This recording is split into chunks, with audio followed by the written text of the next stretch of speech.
Municipal commissioner Gulberg town Abdul Hameed साहब ने deputy director education office अचानक पहुंच जाते हैं ताकि देखें वहाँ क्या हो रहा है। अरे वहाँ क्या होना है, कौन सा लीडो खेल रहे होंगे, कोई बात नहीं। म्यूनिसिपल कमिश्नर भी निकल पड़े होंगे, थोड़ी धूप खा के आ जाए, मौसम सर्द है, खैर कोई बात नहीं। इस मौके पर मोहम्मद अरशद अली और डिप्टी डायरेक्टर एजुकेशन और आयशा कमर डिप्टी डायरेक्टर ने उनको कहा आइए आइए, खुश आमदेद, कोई बात नहीं, आप आए हैं, आइए।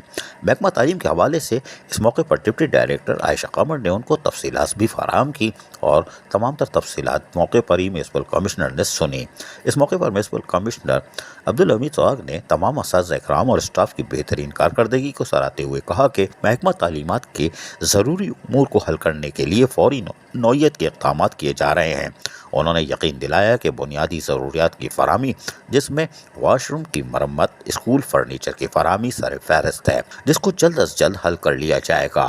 क़ब्ल अज़ीं डिप्टी डायरेक्टर आयशा कमर ने म्यूनिसिपल कमिश्नर को जहाँ तमाम तर हक़ाइक़ से आगाह कर दिया था, और यकीनी तौर पर आयशा कमर एक सीनियर ऑफिसर है और महकमा तालीम से वाबस्ता भी रही हैं, और उनको अपने कम अज़ कम गुलबर टाउन की हदूद से अलिफ से ये तक पता है। शायद स्कूलों की किस्मत जाग जाए, लेकिन चेयरमैन नुसरतुल्लाह यकीनी तौर पर इस तरफ दावा भी कर चुके हैं कि वो महकमा तालीम की बेहतरी के लिए खुद भी फ़राइज़ अंजाम दे रहे हैं और आने वाले दिनों में महकमा तालीम की बेहतरी के लिए मज़ीद इक़दाम किए जाएंगे।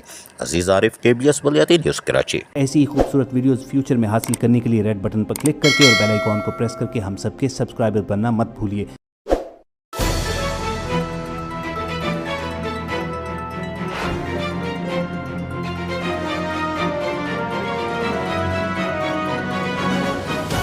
KBS बलियाती न्यूज़।